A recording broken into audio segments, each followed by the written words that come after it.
الحمد لله الذي أرسله بالهدى ودين الحق ليظهره على الدين كله وكفى بالله شهيدا. أعوذ بالله السميع العليم من الشيطان الرجيم. يا أيها الذين آمنوا اتقوا الله حق تقاته ولا تموتن إلا وأنتم مسلمون. بسم الله الرحمن الرحيم. إن أول بيت وضع للناس للذي ببكة مباركا وهدى للعالمين. സ്നേഹം നിറഞ്ഞ സഹോദരങ്ങളെ, വിശ്വാസികളെ, അള്ളാഹുവിനെ സൂക്ഷിച്ച് തഖ്വയുള്ളവരായി ജീവിക്കണം എന്ന് ഓർമ്മപ്പെടുത്തുകയാണ്. അള്ളാഹു അനുഗ്രഹിക്കുമാറാകട്ടെ. അള്ളാഹുവിനുള്ള ഇബാദത്തിൻ്റെയും ദിക്റിൻ്റെയും ഏറ്റവും പ്രധാനപ്പെട്ട കേന്ദ്രമാണ് പരിശുദ്ധ മക്ക. പരിശുദ്ധ കഅബയും ഹജറുൽ അസ്വദും മഖാമു ഇബ്രാഹീമും ഹിജ്ർ ഇസ്മായിലും സംസമും സഫയും മർവയും മിനയും അറഫയും മുസ്ദലിഫയും ജംറയും അടങ്ങുന്ന പുണ്യസ്ഥലങ്ങളും ജബലു സൗറും ജബലു ഹിറ അതുപോലെയുള്ള ഷഅബ് അബി ത്വാലിബ് തുടങ്ങിയ ചരിത്രത്തിലേറെ സ്ഥാനം പിടിച്ച സ്ഥലങ്ങളുമൊക്കെ ആ രൂപത്തിൽ അത്ഭുതങ്ങൾ നിറഞ്ഞ ലോകചരിത്രത്തിൽ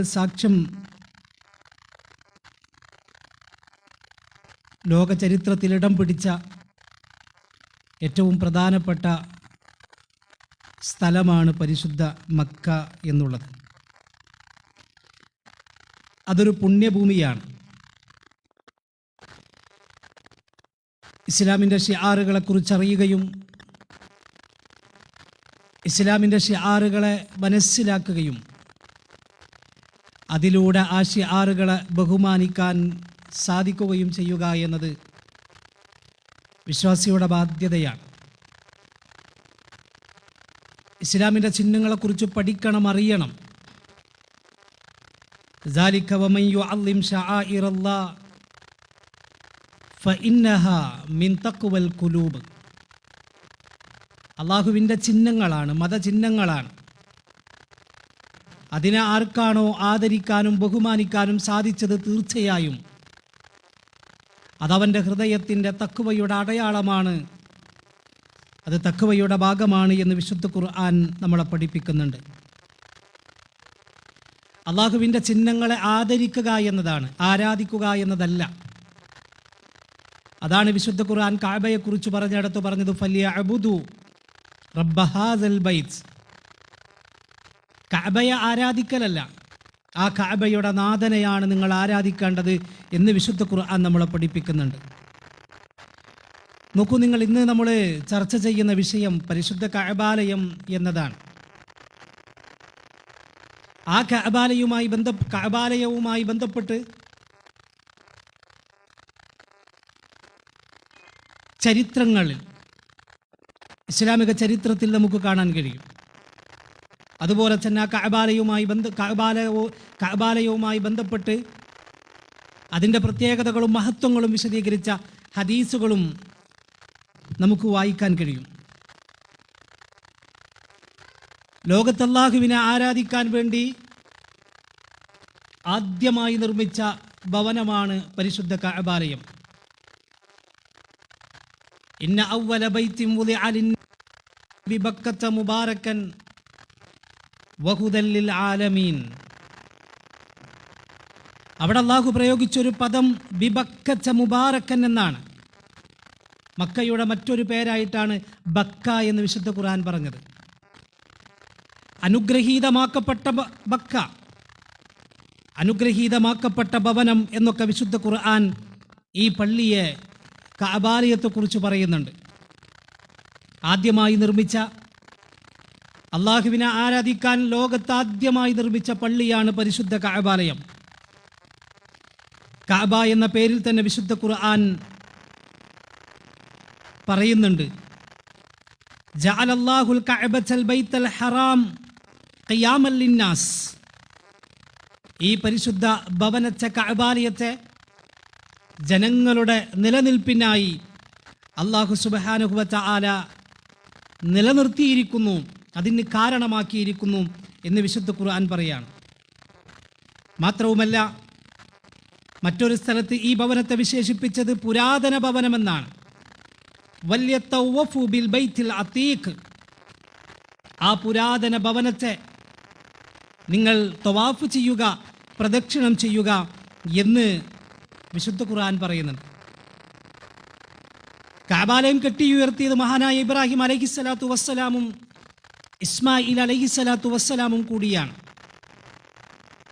എന്നാൽ ആദ്യമായി കഅബാലയം നിർമ്മിച്ചത് ആരാണ് എന്ന വിഷയത്തിൽ പണ്ഡിത ലോകത്ത് ചർച്ച നടന്നിട്ടുണ്ട്.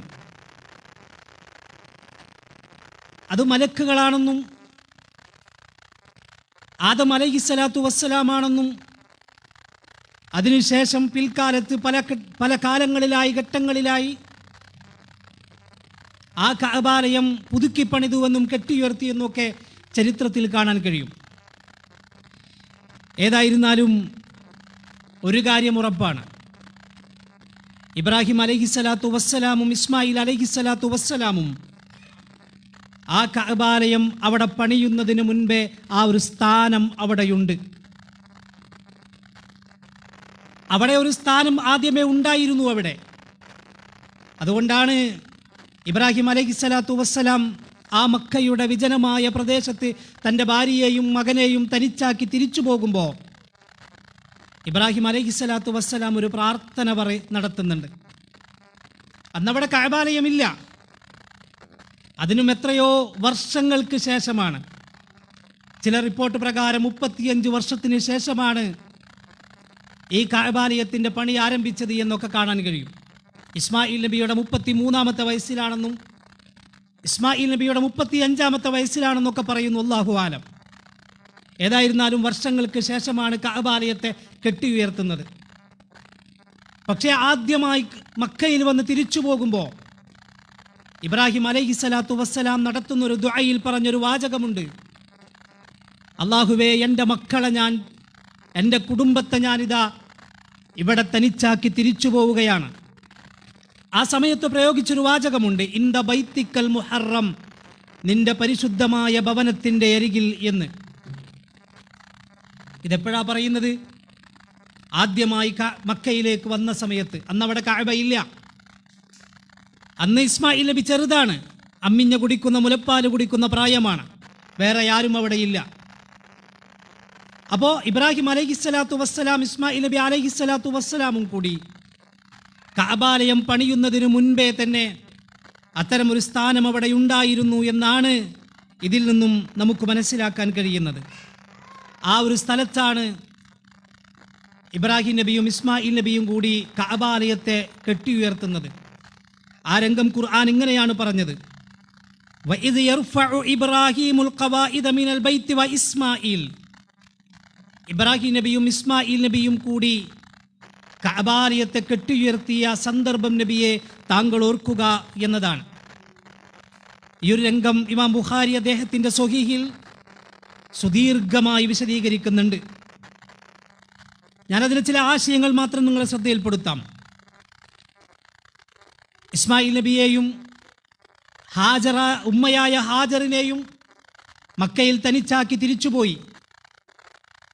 അതിനുശേഷം അവിടെ ആളുകൾ വന്നു കൂടുന്നുണ്ട്. അവിടെ ആളുകൾ അവിടേക്ക് കടന്നു വരുന്നുണ്ട്. അതിനും വർഷങ്ങൾക്ക് ശേഷം ഇബ്രാഹിം നബി പിന്നെയും അവിടേക്ക് ഇസ്മായിൽ നബി അറുക്കണമെന്ന സ്വപ്നത്തിൻ്റെ സന്ദേശവുമായി വരുന്നുണ്ട്. അതിനൊക്കെ ശേഷമാണ് ഒരിക്കൽ ഇബ്രാഹിം അലൈഹിസ്സലാത്തു വസ്സലാം അവിടേക്ക് കടന്നു വരികയാണ്. അതിനിടയിൽ ഇസ്മായിൽ നബി വളർന്നു യുവാവായി. ഇസ്മായിൽ നബിയുടെ വിവാഹം കഴിഞ്ഞു. അതിനൊക്കെ ശേഷം നല്ലൊരു യുവാവായ ഇസ്മായിൽ നബിയുടെ അടുത്തേക്ക് ഉപ്പയായ ഇബ്രാഹിം അലൈഹിസ്സലാത്തു വസ്സലാം കടന്നു വരികയാണ്. അങ്ങനെ ആ വാപ്പയും മകനും കണ്ടുമുട്ടുകയാണ്. ആ രംഗം ഇമാം ബുഖാരി വിശദീകരിക്കുന്നത് ഇങ്ങനെയാണ്, വർഷങ്ങൾക്ക് ശേഷം തൻ്റെ മകനെ കണ്ടുമുട്ടുമ്പോൾ ഇസ്മായിൽ അലൈഹിസ്സലാത്തു വസ്സലാം സംസമിൻ്റെ അടുത്ത് നിൽക്കുകയായിരുന്നു എന്നാണ്.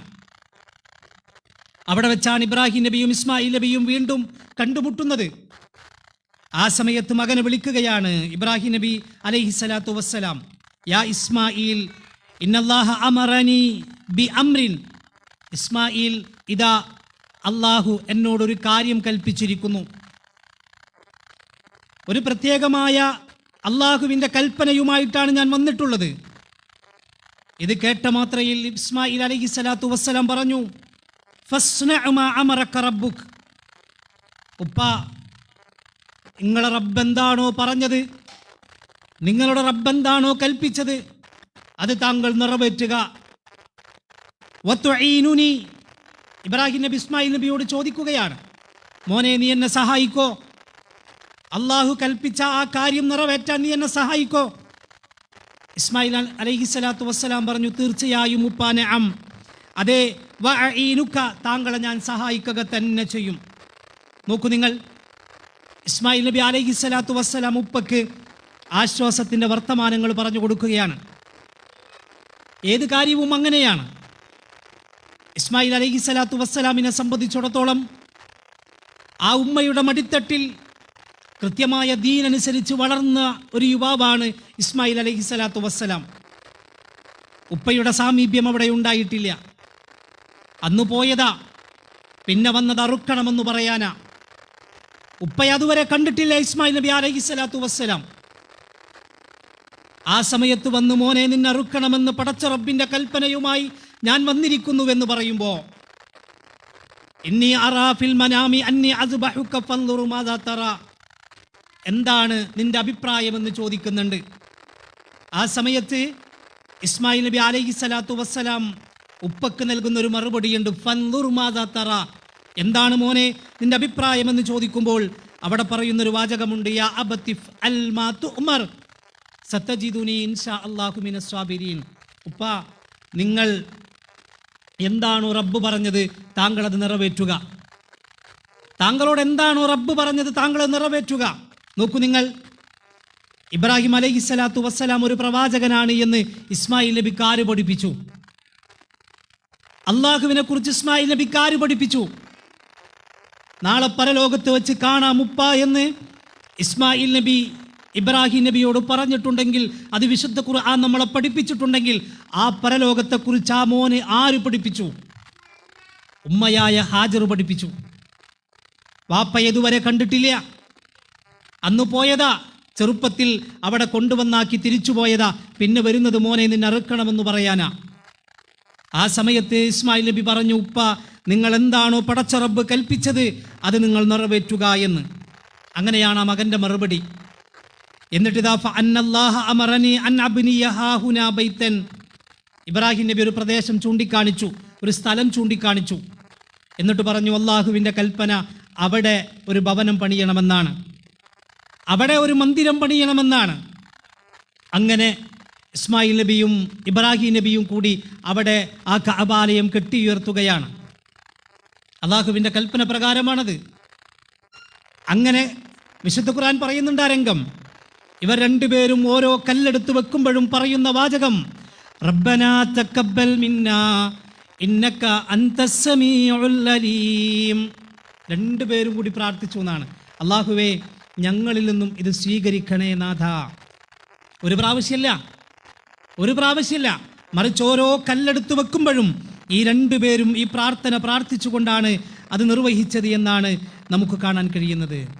പറഞ്ഞു വന്നതിൻ്റെ ചുരുക്കം, ഇബ്രാഹിം അലൈഹിസ്സലാത്തു വസ്സലാമിനെ അള്ളാഹു നിശ്ചയിച്ചു കൊടുത്ത സ്ഥലത്ത്, അഥവാ നേരത്തെ ഒരു സ്ഥാനമുണ്ടായിരുന്ന സ്ഥലത്ത് അള്ളാഹുവിൻ്റെ കൽപ്പന പ്രകാരമാണ് ഇബ്രാഹിം നബിയും ഇസ്മായിൽ നബിയും കൂടി ആ കഅബാലയത്തെ കെട്ടിയുയർത്തുന്നത് എന്ന് നമ്മൾ മനസ്സിലാക്കണം.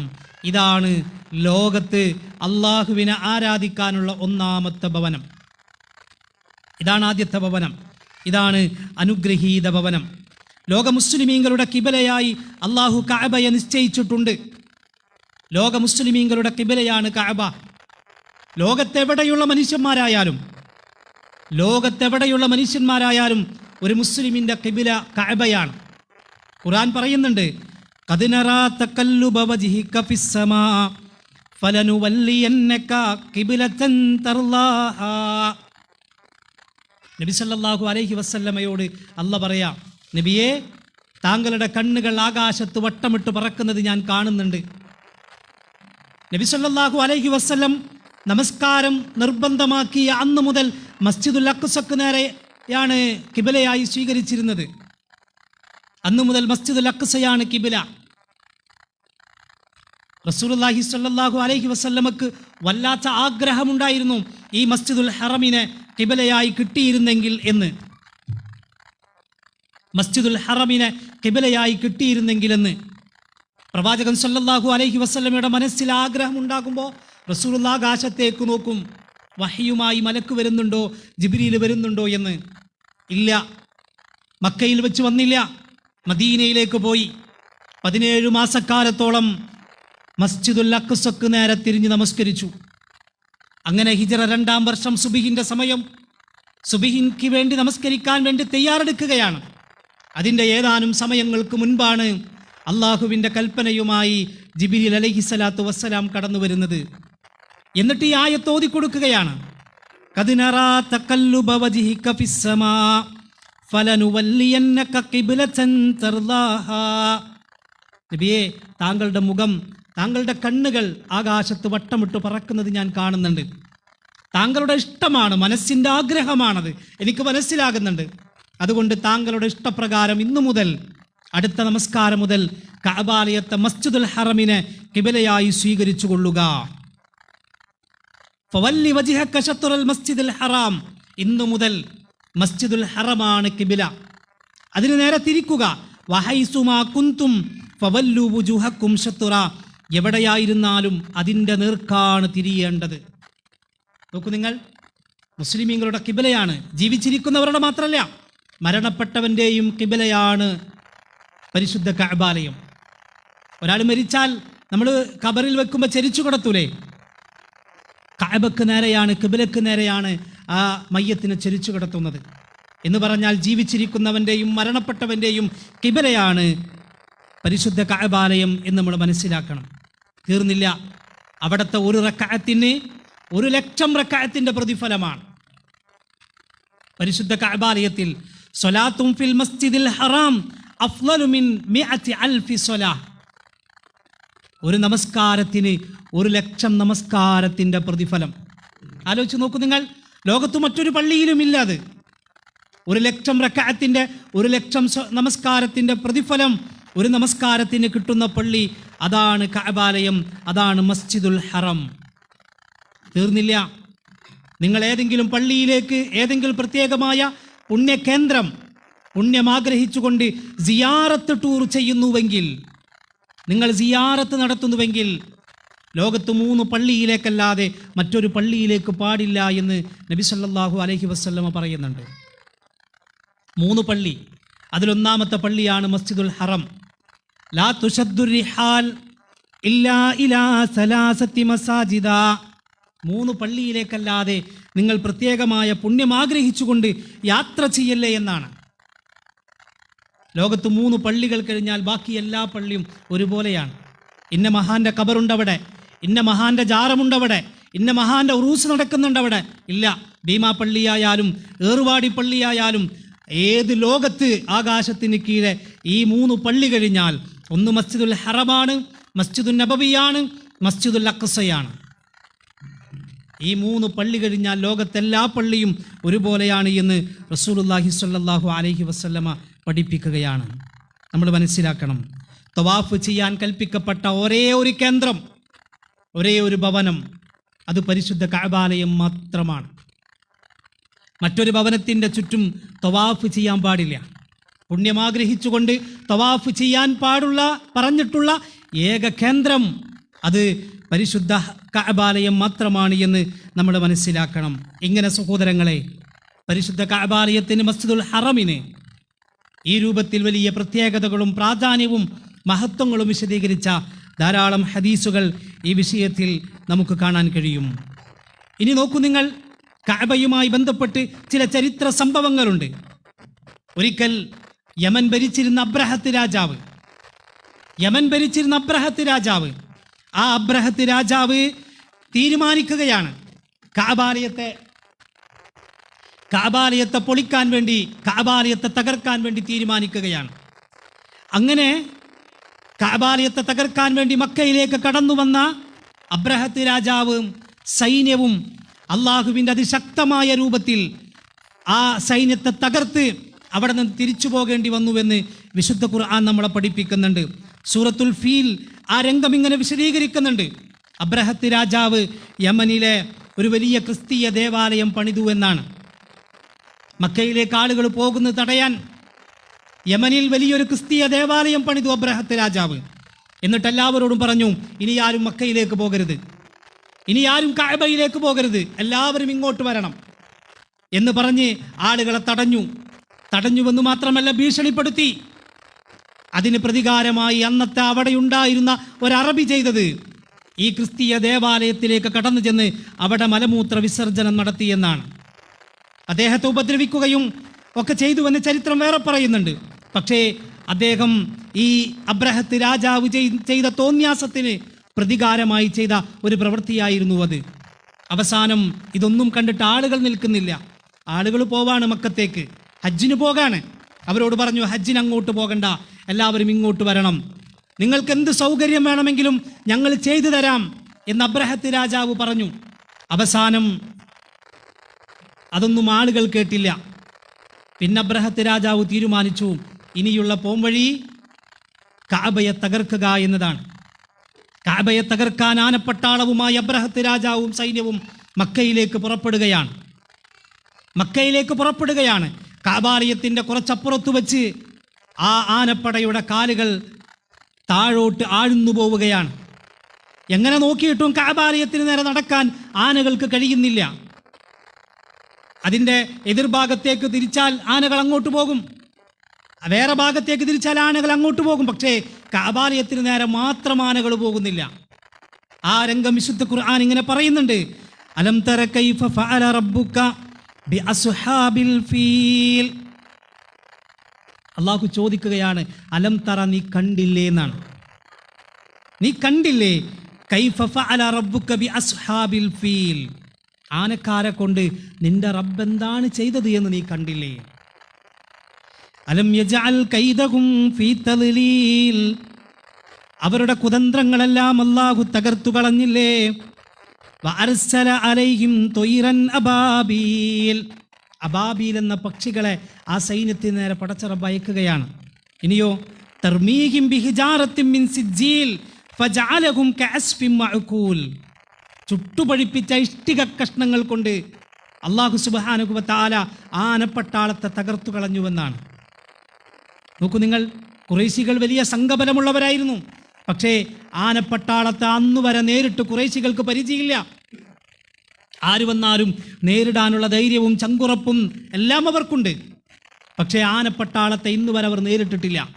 അതുകൊണ്ട് തന്നെ ആനപ്പട്ടാളം വന്നപ്പോൾ കഅബയുടെ നടത്തിപ്പുകാരനായിരുന്ന അബ്ദുൽ മുത്തലിബ് പോലും പകച്ചുപോയി എന്നാണ്. കഅബക്കൊരു നാഥനുണ്ടെങ്കിൽ ആ നാഥൻ കഅബയെ സംരക്ഷിച്ചു കൊള്ളുമെന്ന് അബ്ദുൽ മുത്തലിബ് പറഞ്ഞ വാചകം അവിടെയായിരുന്നു. അങ്ങനെ അല്ലാഹു സുബ്ഹാനഹു വ തആല കഅബാലയത്തെ സംരക്ഷിക്കുകയാണ്. ആനപ്പട്ടാളത്തെ അവിടെ തകർത്ത് കളയുകയാണ്. റസൂലുള്ളാഹി സ്വല്ലല്ലാഹു അലൈഹി വസല്ലമയുടെ ജനനത്തിൻ്റെ ഏകദേശം 1.5 മാസം മുമ്പായിരുന്നു ഈ സംഭവം. ആനക്കലഹ സംഭവം എന്നാണ് ഇസ്ലാമിക ചരിത്രത്തിൽ ഈ സംഭവത്തെ രേഖപ്പെടുത്തിയിട്ടുള്ളത്. ആനക്കലഹ സംഭവം. റസൂലുള്ളാഹി സ്വല്ലല്ലാഹു അലൈഹി വസല്ലം ആ സമയത്താണ്, അതിൻ്റെ 1.5 മാസം മുമ്പാണ് ഈ സംഭവം നടന്നത് എന്ന് ചരിത്രം പറയുകയാണ്. എന്ന് പറഞ്ഞാൽ പടച്ച റബ്ബിൻ്റെ വലിയ ഒരു ദൃഷ്ടാന്തമായിരുന്നു ഈ സംഭവം. ഈ സംഭവവുമായി കഅബയുമായി ബന്ധപ്പെട്ട് മറ്റൊരു ചരിത്രം കൂടെ നമുക്ക് വായിക്കാൻ കഴിയും. നബി സല്ലല്ലാഹു അലൈഹി വസല്ലമ ജനിക്കുന്നതിൻ്റെ 5 വർഷങ്ങൾക്ക് മുൻപ്, റസൂലുള്ളാഹി സ്വല്ലല്ലാഹു അലൈഹി വസല്ലം ജനിക്കുന്നതിൻ്റെ 5 വർഷങ്ങൾക്ക് മുമ്പ് വലിയൊരു വെള്ളപ്പൊക്കം വരികയാണ്. അവിടെ മക്കയിൽ കഅബ നിലകൊള്ളുന്ന സ്ഥലത്ത് ശക്തമായ വെള്ളപ്പൊക്കം വരികയാണ്. കഅബാലയത്തിൻ്റെ ഭിത്തികളെല്ലാം തകർന്നു പോവുകയാണ്, അത് തകർന്നു വീഴുകയാണ്. ആ സമയത്ത് ഖുറൈശികൾ കഅബ പുതുക്കി പണിയാൻ വേണ്ടി തീരുമാനിച്ചു. കഅബയുടെ പുനർനിർമ്മാണത്തിന് അവർ ഒരു നിബന്ധന വെച്ചു. കഅബ പുതുക്കി പണിയുമ്പോൾ ഒരു നിബന്ധനയുണ്ട്.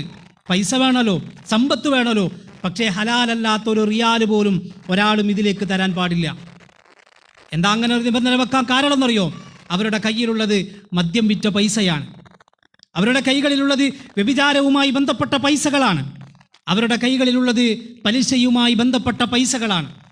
അതുകൊണ്ട് തന്നെ ഹറാമായ ഒരു 5 പൈസ പോലും, ഒരു റിയാല് പോലും ഈ കഅബാലയത്തിൻ്റെ പുനർനിർമ്മാണത്തിന് ആരും കൊണ്ടുവരേണ്ടതില്ല എന്ന് ആദ്യമേ അവർ ഒരു നിബന്ധന വെച്ചു.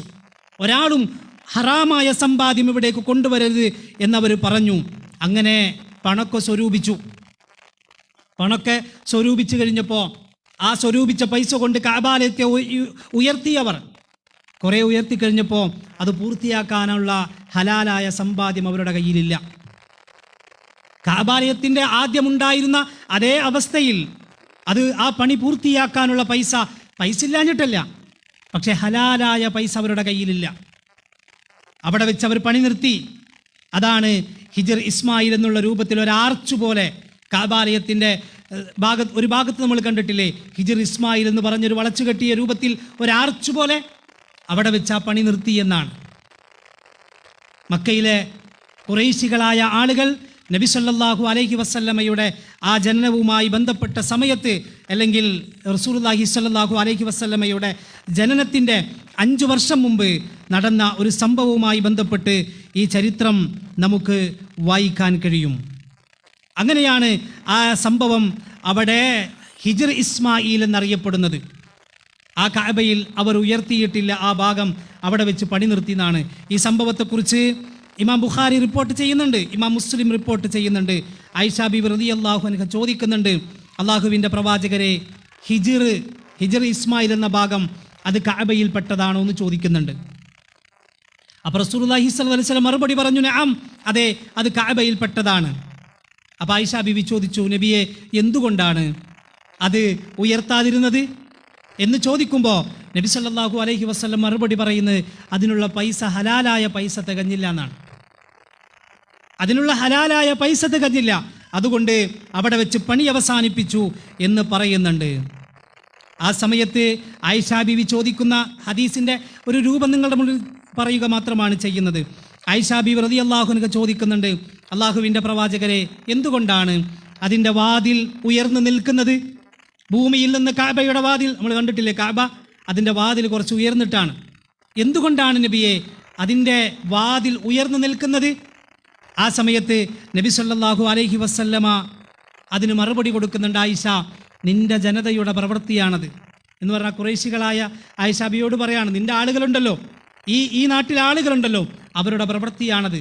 അവർക്കിഷ്ടപ്പെട്ടവരെ പ്രവേശിപ്പിക്കാനും അവർക്കിഷ്ടപ്പെട്ടവരെ, അവർക്ക് വേണ്ടാത്തവരെ തടയാനും വേണ്ടി അവർ ചെയ്ത പണിയാണ് ആ കഅബാലയത്തിൻ്റെ കവാടം, അല്ലെങ്കിൽ ആ കഅബാലയത്തിൻ്റെ വാതിൽ ഉയരത്തിൽ വെച്ചു എന്നുള്ളത്. ഇബ്രാഹിം അലൈഹിസ്സലാത്തു വസ്സലാം പണിത കഅബാലയത്തിൻ്റെ കവാടം അങ്ങനെയായിരുന്നില്ല എന്നാണ്. അത് ഭൂമിയുടെ ഭൂമിയോട് തന്നെ ചേർന്ന് താഴ്ഭാഗത്തായിരുന്നു ഇബ്രാഹിം അലൈഹിസ്സലാത്തു വസ്സലാം പണിത കഅബാലയത്തിൻ്റെ കവാടം എന്ന് നമുക്ക് കാണാൻ കഴിയും. എന്നിട്ട് റസൂലുള്ളാഹി സ്വല്ലല്ലാഹു അലൈഹി വസല്ലം പറയുന്നുണ്ട്, വലൗലാ അന്ന ഖൗമകി ഹദീസുൻ അഹ്ദുകും ബിൽ ജാഹിലിയ. ആയിഷ, നിന്റെ ജനത ഇപ്പോൾ പുതുമുസ്ലിമീങ്ങളായി കടന്നു വന്നവരാണ്. ഇതെപ്പോഴാ പറഞ്ഞെന്നറിയോ? മക്ക വിജയത്തിൻ്റെ ശേഷമാണ് ഈ പറയുന്നത്. എന്ന് പറഞ്ഞാൽ നബി സല്ലല്ലാഹു അലൈഹി വസല്ലമക്ക് വേണമെങ്കിൽ അവിടെ തകർത്തുകൊണ്ട് ഈ രൂപത്തിൽ ചെയ്യാമായിരുന്നു. പക്ഷേ റസൂലുള്ളാഹി സ്വല്ലല്ലാഹു അലൈഹി വസല്ലം അങ്ങനെ ചെയ്യുന്നില്ല. കാരണം ഞാൻ അങ്ങനെ ചെയ്താൽ കഅബ പിടിച്ചടക്കാൻ വേണ്ടിയായിരുന്നു എൻ്റെ പ്രവർത്തനം എന്നവർ തെറ്റിദ്ധരിച്ചാലോ എന്ന് നബി സല്ലല്ലാഹു അലൈഹി വസല്ലം ഭയപ്പെടുകയാണ്. അതുകൊണ്ട് നബി സല്ലല്ലാഹു അലൈഹി വസല്ലം പറയാം, ഫഅഖാഫു അൻ തുൻകിറ ഖുലൂബകും അൻ ഉദ്ഖിലൽ ജദ്റ ഫിൽ ബൈത്തി. അവരുടെ ഹൃദയങ്ങൾക്ക് പ്രയാസകരമാകുമെന്ന് ഭയക്കുന്നില്ലായിരുന്നുവെങ്കിൽ ആ ഹിജറിനെ കഅബയുടെ ഉള്ളിലേക്ക് ഞാൻ ചേർക്കുമായിരുന്നു എന്ന് പറഞ്ഞാൽ, ആ ഖുറൈശികൾ അന്ന് പണിത അവിടെ നിർത്തിയല്ലോ, ഹിജർ ഇസ്മായിൽ പകുതിയിൽ വെച്ച് നിർത്തിയല്ലോ, അവർ സമ്മതിക്കുമായിരുന്നുവെങ്കിൽ, അവർ എതിർക്കില്ലായിരുന്നുവെങ്കിൽ ഞാനതിനെ ഉയർത്തുകയും അത് കഅബയുടെ ഭാഗമാക്കി മാറ്റുകയും ചെയ്യുമായിരുന്നു എന്ന് മഹാനായ റസൂലുള്ളാഹി സ്വല്ലല്ലാഹു അലൈഹി വസല്ലം തീർന്നില്ല. വഅൻ ഉൽസിക ബാബഹു ബിൽ അർള്. അതിൻ്റെ വാതിലുകൾ ഭൂമിയോട് ചേർത്ത് വെക്കുകയും ചെയ്യുമായിരുന്നുവെന്ന് നബി സല്ലല്ലാഹു അലൈഹി വസല്ലം പറയുന്നുണ്ട്. ഇമാം ബുഖാരി റിപ്പോർട്ട് ചെയ്ത ഹദീസാണിത്. നബി സല്ലല്ലാഹു അലൈഹി വസല്ലമക്ക് വല്ലാത്ത ആഗ്രഹമുണ്ടായിരുന്നു കഅബക്ക് 2 വാതിലുകൾ വേണമെന്ന്. കഅബയുമായി ബന്ധപ്പെട്ട പ്രവാചകന്റെ 2 ആഗ്രഹങ്ങളായിരുന്നു. ഒന്ന്, കഅബക്ക് 2 വാതിലുകൾ വേണം. മറ്റൊന്ന്, വാതിൽ ഭൂമിയോട് ചേർന്നായിരിക്കണം, ഉയർത്താതെ തന്നെ നേർക്ക് നേരെ കഅബയിലേക്ക് കയറാൻ പറ്റുന്ന രൂപത്തിലായിരിക്കണം. പക്ഷേ അവിടുത്തെ ആളുകൾക്ക് ഇഷ്ടമായിരുന്നില്ല, ഖുറൈശികൾക്കത് ഇഷ്ടമായിരുന്നില്ല. അതുകൊണ്ട് നബി സല്ലല്ലാഹു അലൈഹി വസല്ലം അങ്ങനെ തന്നെ ആ പണി അവസാനിപ്പിക്കുകയാണ്. റസൂലുള്ളാഹി സ്വല്ലല്ലാഹു അലൈഹി വസല്ലം പിന്നീട് കഅബാലയം പുതുക്കി പണിയുന്ന രംഗം പിന്നീട് വരുന്നുണ്ട്. ആ സമയത്ത് റസൂലുള്ളാഹി സ്വല്ലല്ലാഹു അലൈഹി വസല്ലമയും ഇതിൽ പങ്കെടുത്തിട്ടുണ്ട്.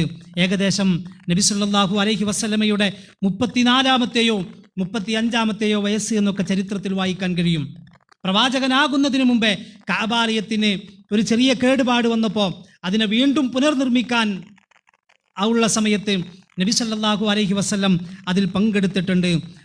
ആ സംഭവം ഇങ്ങനെ ഇബ്നു അബ്ബാസ് റളിയല്ലാഹു അൻഹു, ജാബിർ റളിയല്ലാഹു അൻഹു ഒക്കെ വിശദീകരിക്കുന്നുണ്ട്. റസൂലുള്ളാഹി സ്വല്ലല്ലാഹു അലൈഹി വസല്ലമ ഖുറൈശികളോടൊപ്പം കല്ലിങ്ങനെ ചുമന്നു കൊണ്ടുപോകായിരുന്നു. കഅബ പണിയാൻ വേണ്ടിയിട്ട് കല്ലിങ്ങനെ ചുമന്നു കൊണ്ടുപോകായിരുന്നു. അപ്പോൾ റസൂലുള്ളാഹി സ്വല്ലല്ലാഹു അലൈഹി വസല്ലം ഉടുത്തിരുന്നത് ഒരൊറ്റ മുണ്ട് മാത്രമാണ്, ഒരു മുണ്ട് മാത്രമാണ്. ആ സമയത്ത് മഹാനായ അബ്ബാസ് റളിയല്ലാഹു അൻഹു പറഞ്ഞു, ഇജ്അൽ ഇസാറക അലാ റക്ബതിക, മുഹമ്മദേ, നിന്റെ മുണ്ടുണ്ടല്ലോ അത് നീ ഊരി മാറ്റിയിട്ട് നീ തോളിൽ വെക്ക്, എന്നിട്ട് ആ മുണ്ടിൽ കല്ല് വെക്ക്, അല്ലെങ്കിൽ തോള് വേദനിക്കും എന്ന് പറഞ്ഞു. മനസ്സിലായോ? നബി സല്ലല്ലാഹു അലൈഹി വസല്ലം കഅബാലയം പണിയാൻ വേണ്ടി വലിയ കല്ലെടുത്ത് ഇങ്ങനെ തോളിൽ വെച്ച് പോകുമ്പോൾ ഇബ്നു അബ്ബാസ് പറയാണ് റളിയല്ലാഹു അൻഹു നബി സല്ലല്ലാഹു അലൈഹി വസല്ലമയോട്, നബിയെ, നിന്റെ മുണ്ടഴിച്ചിട്ട് തോളിൽ വെച്ച് ആ കല്ലിൽ ആ തോളിൽ ആ മുണ്ട് വെച്ച സ്ഥലത്ത് കല്ല് വെക്ക്, അല്ലെങ്കിൽ തോള് വേദനിക്കുമെന്ന്. അറബികളെ സംബന്ധിച്ചിടത്തോളം ആ മുണ്ടഴിച്ചു മാറ്റാന്നുള്ളത് വലിയ വിഷയമായിരുന്നില്ല എന്നാണ് ഇത് പറയാനുള്ള കാരണമായി ഇതിൻ്റെ വിശദീകരണത്തിൽ നമുക്ക് കാണാൻ കഴിയുന്നത്. ആ സമയത്ത് ഇത് കേട്ട മാത്രയിൽ റസൂലുള്ളാഹി സ്വല്ലല്ലാഹു അലൈഹി വസല്ലം മുണ്ടഴിച്ചു. പ്രവാചകൻ ആ മുണ്ട് തോളിൽ മുണ്ടഴിക്കേണ്ട താമസം പ്രവാചകൻ അവിടെ ബോധം കെട്ടു വീണുന്നാണ് ഇമാം ബുഖാരി റിപ്പോർട്ട് ചെയ്യുന്ന ഹദീസാണ്. റസൂലുള്ളാഹി സ്വല്ലല്ലാഹു അലൈഹി വസല്ലം അവിടെ ബോധം കെട്ടു വീണു. അതിൻ്റെ വിശദീകരണത്തിൽ കാണാൻ കഴിയുന്നത് പ്രവാചകൻ അല്ലാഹു സംരക്ഷിച്ചതായിരുന്നു. കാരണം പ്രവാചകന്റെ നഗ്നത ഒരാളും കാണരുത് എന്നത് അള്ളാഹുവിന് നിർബന്ധമുണ്ടായിരുന്നു. അതുകൊണ്ടാണ് ആ മുണ്ടഴിക്കാൻ തുടങ്ങിയ സമയത്ത്, നബി സല്ലല്ലാഹു അലൈഹി വസല്ലമയുടെ മുണ്ടഴിക്കാൻ തുടങ്ങിയ സമയത്ത് അള്ളാഹു പ്രവാചകൻ സല്ലല്ലാഹു അലൈഹി വസല്ലമയെ ബോധരഹിതനാക്കിയത് എന്ന് ഇമാം ബുഖാരി റിപ്പോർട്ട് ചെയ്യുന്ന ഹദീസിൽ നമ്മൾ വായിക്കുകയാണ്. ഇതിനു ശേഷം കഅബയുമായി ബന്ധപ്പെട്ട ചരിത്രങ്ങൾ വേറെയുമുണ്ട്. കാലം കുറേയായി, റസൂലുള്ളാഹി സ്വല്ലല്ലാഹു അലൈഹി വസല്ലം വഫാത്തായി. അതിനുശേഷം ഖുലഫാഉ റാഷിദുകളുടെ കാലം കഴിഞ്ഞു. ഹസൻ റളിയല്ലാഹു അൻഹുവിൻ്റെയും മുആവിയ റളിയല്ലാഹു അൻഹുവിൻ്റെയും ഭരണകാലം കഴിഞ്ഞു. അതിനൊക്കെ ശേഷം യസീദിൻ്റെ ഭരണകാലത്ത് മക്കയിലെ അമീറായിരുന്ന മഹാനായ അബ്ദുല്ലാഹി ഇബ്നു സുബൈർ റളിയല്ലാഹു അൻഹുവിന് നബി സല്ലല്ലാഹു അലൈഹി വസല്ലമക്കുണ്ടായതുപോലെ ഒരാഗ്രഹം തോന്നി. എന്താ റസൂലുള്ളാഹിക്കുണ്ടായ ആഗ്രഹം? കഅബാലയത്തിന് 2 കവാടം വേണം, 2 വാതിൽ വേണം. മാത്രമല്ല കഅബാലയത്തിൻ്റെ വാതിൽ മണ്ണിനോട് ചേർന്ന് താഴ്ഭാഗത്തേക്ക് കൊണ്ടുവരണമെന്ന് മഹാനായ സുബൈർ റളിയല്ലാഹു അൻഹുവിന് ഒരാഗ്രഹമുണ്ടാവുകയാണ്. അങ്ങനെ അദ്ദേഹത്തിൻ്റെ ആഗ്രഹപ്രകാരം, അദ്ദേഹം ഭരണാധികാരിയാണല്ലോ, അദ്ദേഹത്തിന് അത് ചെയ്യാം. അങ്ങനെ അദ്ദേഹത്തിൻ്റെ ആഗ്രഹപ്രകാരം അവിടെയുള്ള ചില ആളുകളുമായി കൂടിയാലോചിച്ചപ്പോൾ വേണ്ട എന്നാണ് അഭിപ്രായം കിട്ടിയത്. എങ്കിലും അദ്ദേഹത്തിൻ്റെ ആഗ്രഹപ്രകാരം ഒരു ഭരണാധികാരി എന്നുള്ള നിലയിൽ അദ്ദേഹത്തിൻ്റെ കയ്യിൽ പൈസ ഉണ്ട്, അദ്ദേഹത്തിന് സ്വാധീനമുണ്ട്, അദ്ദേഹത്തിന് ഇത് ചെയ്യാനുള്ള കഴിവുമുണ്ട്.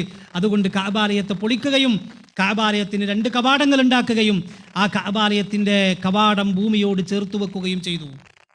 പക്ഷേ അതിനുശേഷം പ്രശ്നങ്ങൾ ആരംഭിച്ചു. അതിശക്തമായ യുദ്ധങ്ങൾ നടന്നു.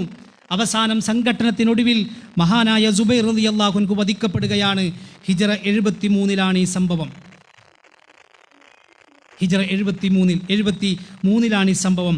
ഹജ്ജാജ് ഇബ്നു യൂസുഫാണ് മഹാനായ സുബൈർ റളിയല്ലാഹു അൻഹുവിനെ വധിച്ചത് എന്ന് ചരിത്രത്തിൽ കാണുകയാണ്.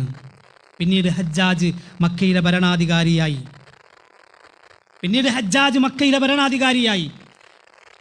ഈ സുബൈർ റളിയല്ലാഹു അൻഹു ചെയ്തതൊക്കെ ഹജ്ജാജ് മാറ്റാണ്, വീണ്ടും കഅബയെ പൊളിച്ചു. എന്നിട്ട് എങ്ങനെയാണോ ഖുറൈശികൾ കഅബയെ നിർമ്മിച്ചത് അതുപോലെ ഹജ്ജാജ് വീണ്ടും ഒരു കവാടം മാത്രം, ആ കവാടം കുറച്ച് ഉയരത്തിൽ നേരത്തെ എങ്ങനെയായിരുന്നോ ഖുറൈശികൾ ഉണ്ടാക്കിയത് അതേ രൂപത്തിൽ ഹജ്ജാജ് ഉണ്ടാക്കുകയാണ്. ഹജ്ജാജിൻ്റെ ഭരണകാലം വീണ്ടും കഴിഞ്ഞു. ഹജ്ജാജിൻ്റെ ഭരണത്തിന് ശേഷം അബ്ബാസി ഭരണകാലം വരികയാണ്. അന്നൊരു മഹ്ദി എന്നു പേരുള്ള ഒരു ഭരണാധികാരി വന്നു. ഇമാം മഹ്ദിയല്ല, മഹ്ദി എന്നു പേരുള്ള ഒരു ഭരണാധികാരി വന്നു. ആ ഭരണാധികാരി സത്യസന്ധനായ ഭരണാധികാരിയാണ്. അദ്ദേഹം ഇമാം മാലിക് റഹ്മത്തുള്ളാഹി അലൈഹിയോട് ഈ വിഷയത്തെക്കുറിച്ച് പറയുന്നുണ്ട്. അബ്ദുല്ലാഹിബിൻ ജുബൈറിന് ശേഷം ഹജ്ജാജിൻ്റെ കാലശേഷം അബ്ബാസി ഭരണകാലം വന്ന സമയത്താണ് ഈ പറയുന്ന കാര്യങ്ങളൊക്കെ നടക്കുന്നത്. ആ സമയത്ത് ഈ മഹ്ദി എന്ന ഭരണാധികാരി അന്ന് ജീവിച്ചിരിപ്പുള്ള ഏറ്റവും പ്രഗത്ഭനായ പണ്ഡിതൻ മഹാനായ മാലിക് ബിൻ അനസ് റളിയല്ലാഹു അൻഹു അദ്ദേഹത്തോട് അഭിപ്രായം ചോദിക്കുകയാണ്. ഞാനിത് റസൂലുള്ളാഹി സ്വല്ലല്ലാഹി അലൈഹി വസല്ലം ചെയ്തതുപോലെ ആക്കട്ടെ എന്ന് ചോദിക്കുകയാണ്. അതിനുശേഷം വന്ന ആ സമയത്ത് ഇപ്പം നിൽക്കുന്നത് പോലെയാണ് കഅബാലയം, ഒരു കവാടം മാത്രം, അതുപോലെ തന്നെ ആ കവാടം ഉയരത്തിലാണ്. മഹാനായ ഈ മഹ്ദി എന്ന് പേരുള്ള ഭരണാധികാരിക്ക് വലിയ ആഗ്രഹമുണ്ടായിരുന്നു. റസൂലുള്ളാഹിൻ്റെ ആഗ്രഹം നിറവേറ്റണം, ശേഷം വന്ന സുബൈർ റളിയല്ലാഹു അൻഹുവിൻ്റെ ആഗ്രഹം നിറവേറ്റണം, അതാണ് തൻ്റെയും ആഗ്രഹം എന്ന് മഹ്ദി പറയുകയാണ്. അങ്ങനെ ആഗ്രഹം മഹാനായ മാലിക് ബിൻ അനസ് റളിയല്ലാഹു അൻഹുവിൻ്റെ അടുത്ത് പോയി പറഞ്ഞു, കഅബയെ പൊളിക്കല്ലേ നമുക്ക്, എന്നിട്ട് 2 കവാടങ്ങൾ വെക്കല്ലേ, ഒരു കവാടം താഴ്ത്തി വെക്കല്ലേ എന്ന് ചോദിച്ചു. ആ സമയത്ത് ഇമാം മാലിക് റഹ്മത്തുള്ളാഹി അലൈഹി പറഞ്ഞു, വേണ്ട, ഇനി അങ്ങനെ ചെയ്യണ്ട. ഓരോ ഭരണാധികാരികൾ വരുമ്പോഴും അവരുടെ ഇഷ്ടത്തിനനുസരിച്ച് കഅബയെ പൊളിക്കുകയും കഅബയെ പുതുക്കി പണികയും, വീണ്ടും അടുത്ത ഭരണാധികാരി വരുമ്പോൾ വീണ്ടും കഅബയെ പൊളിച്ച് വീണ്ടും പുതുക്കി പണികയും, അടുത്ത ഭരണാധികാരി വരുമ്പോൾ ഇങ്ങനെ ചെയ്തുകൊണ്ടിരുന്നാൽ കഅബ ഒരു കളിപ്പാവയായി മാറും. ആളുകൾക്ക് കഅബയോടുള്ള ബഹുമാനം കുറയും, ആളുകൾക്ക് കഅബയോടുള്ള പേടിയില്ലാതെയാവും. അതുകൊണ്ട് വേണ്ട, ഇത് തന്നെ മതിയെന്ന് ഇമാം മാലിക് ബിൻ അനസ് റഹ്മത്തുള്ളാഹി അലൈഹി അന്നത്തെ ഭരണാധികാരിയായ മഹ്ദിയോട്, മക്കയിലെ ഭരണാധികാരിയായ മഹ്ദിയോട് പറയുകയും അതങ്ങനെ തന്നെ നിലനിർത്തുകയും ചെയ്തു എന്നതാണ്. അതാണ് ഇന്ന് നമ്മൾ കാണുന്ന കഅബാലയത്തിൻ്റെ രൂപം. അതാണ് അന്നത്തെ ഖുറൈശികൾ ഉണ്ടാക്കിയ രൂപം. ആ രൂപത്തിലാണ് അതുമായി ബന്ധപ്പെട്ട ചരിത്രം നമുക്ക് കാണാൻ കഴിയുന്നത്. ഇനിയൊരു കാലം വരാനുണ്ട്, അന്ന് കഅബാലയം തകർക്കപ്പെടും. നേരത്തെ കഅബാലയത്തെ തകർക്കാൻ വന്നവരെ പടച്ച റബ്ബ് ഇല്ലാതെയാക്കുകയും കഅബയെ സംരക്ഷിക്കുകയും ചെയ്തുവെങ്കിൽ ഇനിയൊരു കാലം വരാനുണ്ട്, അന്ന് ഖിയാമത്തിൻ്റെ അടയാളമാണ്. ആ അടയാളത്തിൽപ്പെട്ടതാണ് കഅബാലയം തകർക്കപ്പെടും. യുഖരിബുൽ കഅബ ദുസ്സുവൈഖതൈനി മിനൽ ഹബ്ശ, ഹബ്ശീനിയിൽ നിന്നുള്ള, എത്യോപ്യയിൽ നിന്നുള്ള മെലിഞ്ഞ ഒരാൾ, കറുത്തിരുണ്ട ഒരാൾ, അയാൾ നടക്കുമ്പോൾ കാലുകൾ പോലും വല്ലാതെ പ്രയാസമാണ്. അകന്നകന്നിട്ടായിരിക്കും അയാൾ നടക്കുക. അങ്ങനത്തെ ഒരാൾ വരും, എത്യോപ്യയിൽ നിന്നൊരാൾ വരും, അയാൾ കറുത്തിരുണ്ടവനായിരിക്കും, അയാൾ കഅബയെ തകർക്കുമെന്ന് നബി കരീം സല്ലല്ലാഹു അലൈഹി വസല്ലമ പറയുന്നുണ്ട്. ഖിയാമത്തിൻ്റെ അടയാളമാണ്, കഅബാലയം തകർക്കപ്പെടും. മറ്റൊരു ഹദീസിൽ കാണാം, കഅന്നി ബിഹി അസ്വദ അഫ്ഹജ, നബി സല്ലല്ലാഹു അലൈഹി വസല്ലം പറയാണ്, ഞാനിങ്ങനെ നോക്കി കാണുകയാണ്. റസൂലുള്ളാഹി സ്വല്ലല്ലാഹു അലൈഹി വസല്ലമക്ക് അല്ലാഹു നേർക്ക് നേരെ കാണുന്ന രൂപത്തിൽ ഇങ്ങനെ അവതരിപ്പിക്കുകയാണ്. എന്താണെന്നറിയോ?